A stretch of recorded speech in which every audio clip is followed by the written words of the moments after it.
right? Or it reminded me of like it sitting in a corner. Hate it. Oh, that's even better. Hello.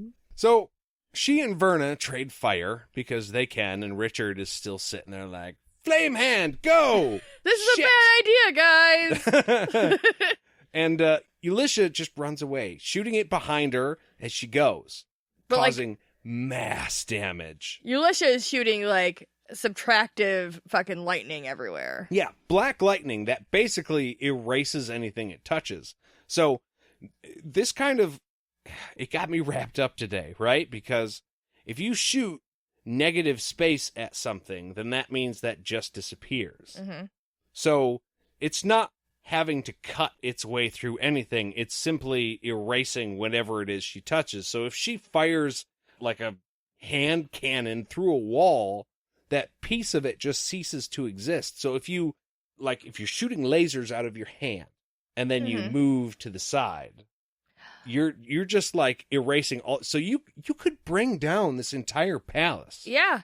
Pretty easily. Also, now though that you said it that way, I'm thinking that yes, there's mass damage, okay, but there's not as much like debris that you would have to deal with. Like the cleanup is going to be a lot easier. It's all big chunks, guys. It's fine. Just plaster over the hole in the wall, and you're going to be fine. That's what I'm talking about, though.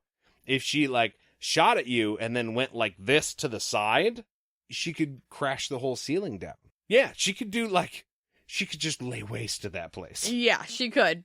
Luckily, Richard apparently freaks her out enough to where she runs away. He starts to follow her, but Verna, like, grabs him back and is like, the fuck you think you're doing? So you saw that black lightning, right? I know you didn't miss that. Let's not chase her, cool? Yeah, you let her go this time. You don't have powers, right? Like, we've talked about this. Like, you can't use your powers, so... Oh my gosh, you know what it is? Crocodile Dundee. That's not a fireball. This is a fireball. Get it right, Richard. So she basically tells him it's a dumb idea because, it is. And she needs his help to dig out the Prelate because the Prelate was in this room. Like I said before, this power of hers, it just brought the fucking ceiling down. Like everything is crashed.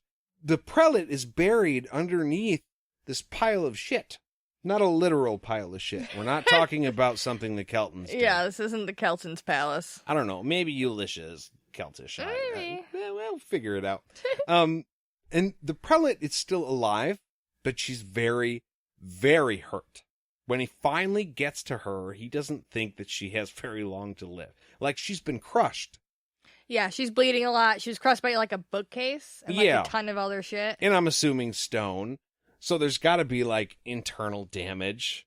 It's not great.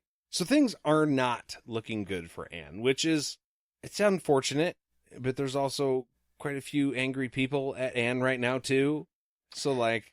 She's been pulling some stuff, man. Kind of karma, But if anybody in the palace could help her, it's going to be Nathan. It's got to be Nathan. Nathans are the shit. Just saying. And that's coming from me, you guys. An unbiased opinion. From me, Nathan. So they run to Nathan's quarters as he checks her out before saying that, look, I don't know if I can really help, guys. This is bad. It's really bad. She's been crushed. Richard says... It's not funny. It's not funny, but it's okay. She's been crushed. Yeah. Yeah. You did it again. Richard says, look, we have to try. And Nathan agrees too, but he wants them to get the fuck out for a few hours so that he can do his thing. Yeah. I gotta do this in private. Go away. Oh, okay. Why? What are you gonna do to her? What's going on in there? But to be fair, this kind of reminds me of like hospitals, like situations where you bring somebody there to get fixed up. Yeah, you don't really want to watch the surgery. And if they tell you that you can leave the hospital, or if you can go down and at least get food in the hospital and you don't gotta sit there, you're like, okay, bye! Yeah. I'm super concerned right now, but they have Subway, bro. Yeah. I'm so bored. Like, super concerned, but super bored. So when Verna asks why he cares what happens to the prelate, Richard says because she let him stay with his family when he was little and be loved.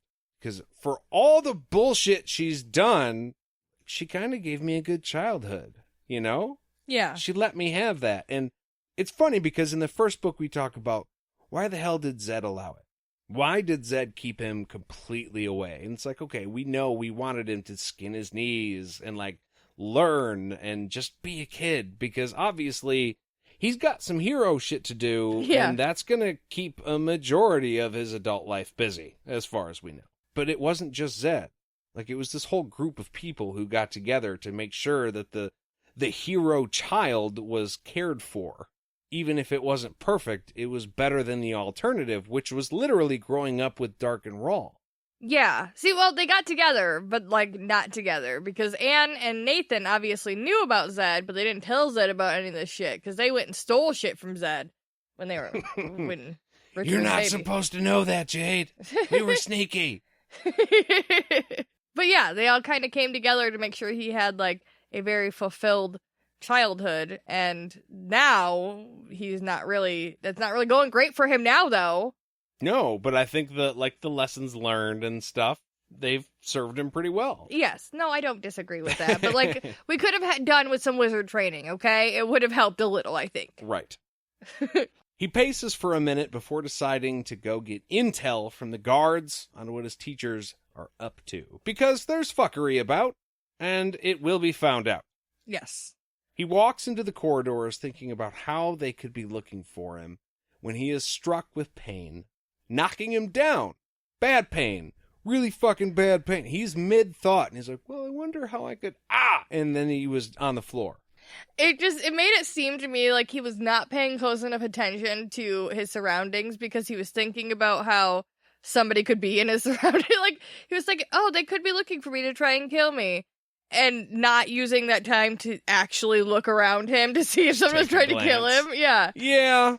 I mean, at this point, I think what's going on is that his head is so full of what might be. And obviously worry for Kalen that he's in a frenzy right now. Yeah. I think the very fact that we've had to break this chapter up into 2 parts because there's so much happening, I think a lot of this is happening very, very quickly. Well, yeah, that's like 2 murders in a couple hours, right? Couple hours, tops. Yeah. 3 murders, because Fenella, and a 4th potential, because of the yeah. prelate. We weren't there for Fenella. Yeah, and the prelate might die. So that could be up to 4. Yeah. Within, 2 to 4 hours? Yeah. It's not great. A lot of dead bodies. Seriously, the palace police got to step up their game. Seriously. Not good, fellas. Yeah. It's not looking very good. So after that, he gets hit in the head again, and then he's dazed. As you would be. As you would be. I've been hit in the head a few times, Jade, and I can say that that's true. I've only been hit in the head when I've hit myself in the head, like on a cabinet door or something, but that's bad enough. I mean, yeah, cabinet doors are not good. Oh, you're talking about the kitchen one that opens and you hit it? Yeah, no, I'm with you. I was talking about a fist, but... Yeah, no. The kitchen cupboard door is pretty brutal, too.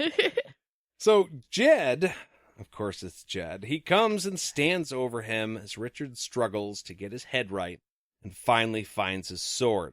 Now, Jed has a Dakra, but when he pulls back to stab Richard with it, the light in his eyes just goes out.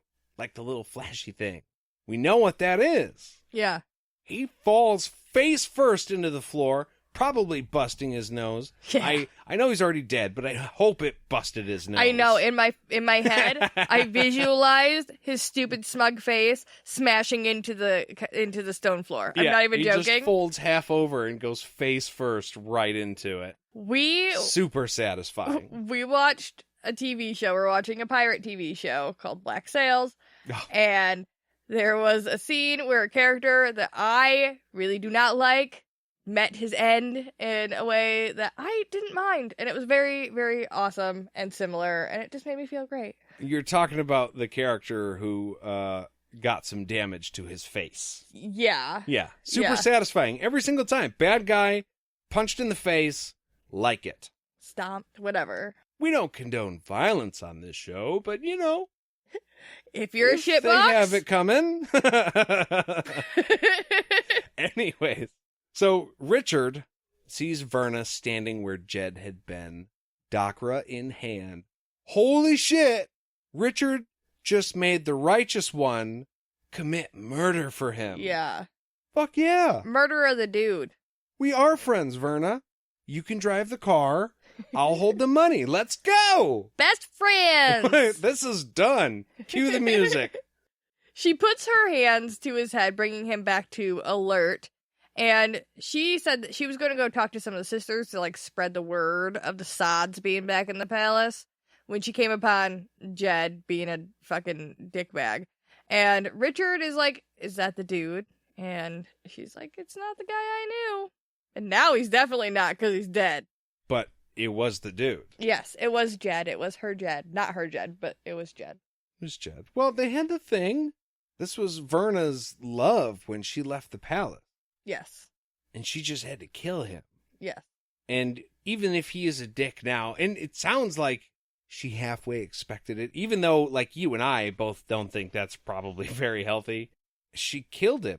Yeah. That's got to be huge. And I mean, to put that against her belief in Richard. Yeah. Means that she is for sure one of the good guys. Hey, I'm just going to go out there and say it. After all of this, I don't think she's a Sister of the Dark. I don't think she is either. Just a guess. So, they decide at this point that they're going to go talk to the sisters and the guards separately, even though that seems a little foolhardy to me after the fucking attempted murder that just happened. Like, maybe stick together. Or four potential murders. Yeah, maybe we should not split up. Let's go talk to everyone together, okay? Some real Scooby-Doo shit, guys. And then after this, they're going to go meet up in Nathan's room to catch some sleep, because that's probably safest, you know, considering, again, they attempted murders.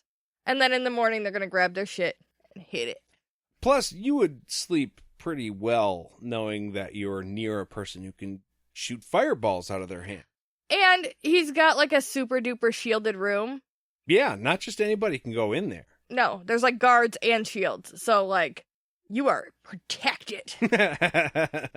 Best sleep you ever had. But that's all we have for tonight. I think that's a really good place to cut it off. That's actually one of the few partitions that Terry made in this chapter, because it is a crazy long chapter. So we're just going to take cue from him, and I think we're going to leave it there.